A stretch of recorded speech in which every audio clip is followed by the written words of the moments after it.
Aujourd'hui, nous avons voulu venir en Algérie bien après l'accord qui a eu lieu entre nous et le Mali. Mais les contraintes ont fait qu'on n'a pas pu faire le déplacement jusqu'à ce qu'il y a eu l'accord. Et aujourd'hui, après l'accord, on s'était dit que, comme on l'avait toujours dit, aux Nations Unies, à la CEDEAO, tout ce que nous avons eu la chance de rencontrer, que pour avoir une solution définitive à ce problème, il faudra qu'on associe le pays qui le connaisse mieux et qui a été témoin de tous les accords passés. Et ce pays, c'est l'Algérie. Nous avons dit que sans l'Algérie, sans la participation active de l'Algérie, on peut faire des accords, bien beaucoup d'accords, mais régler définitivement le problème, ça sera un grand problème. Donc il faut faire intervenir l'Algérie dans la danse, non pas pour s'interférer dans les affaires intérieures du pays, mais pour assister un pays ami engagé. Donc c'est dans ce cadre-là que nous sommes venus.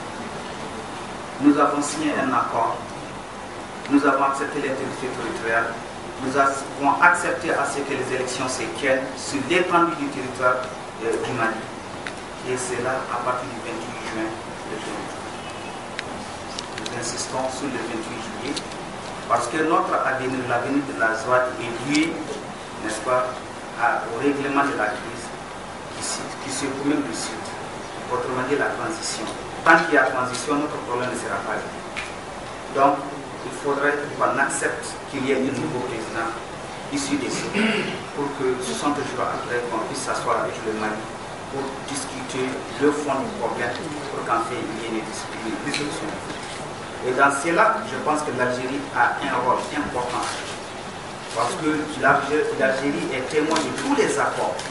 Et des accords qui, s'ils étaient appliqués, on ne serait pas là aujourd'hui. Les accords ont été violés d'une manière ou d'une autre.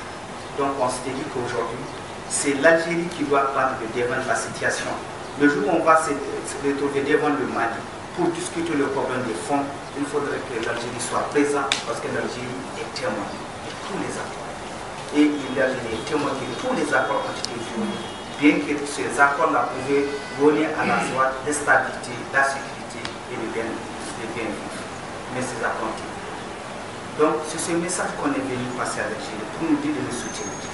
Tout le monde sait, même ceux qui ne sont pas du Mali savent que l'unité de l'Algérie, aucune personne ne va vivre dans la zone.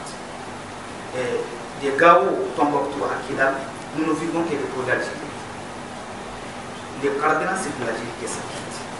Arabes sont ceux qui vivent des produits qui quittent le Mali. Donc c'est pour dire que combien l'Algérie est importante pour nous. Et c'est une puissance. Quand on parle d'une puissance chez nous, on ne parle pas des États-Unis, ni même de la France, on parle de l'Algérie. Parce que c'est l'Algérie qui compatit à nos problèmes et c'est l'Algérie qui nous connaît mieux.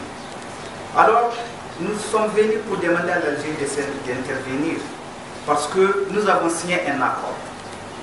Et à travers cet accord-là, normalement, on devait tenir des élections le 28 juillet. Et après avoir tenu ces élections, 60 jours après l'élection du nouveau président, on doit se rencontrer le président élu et son gouvernement pour discuter un problème de fonds pour avoir le statut qui sera donné à la SOAT.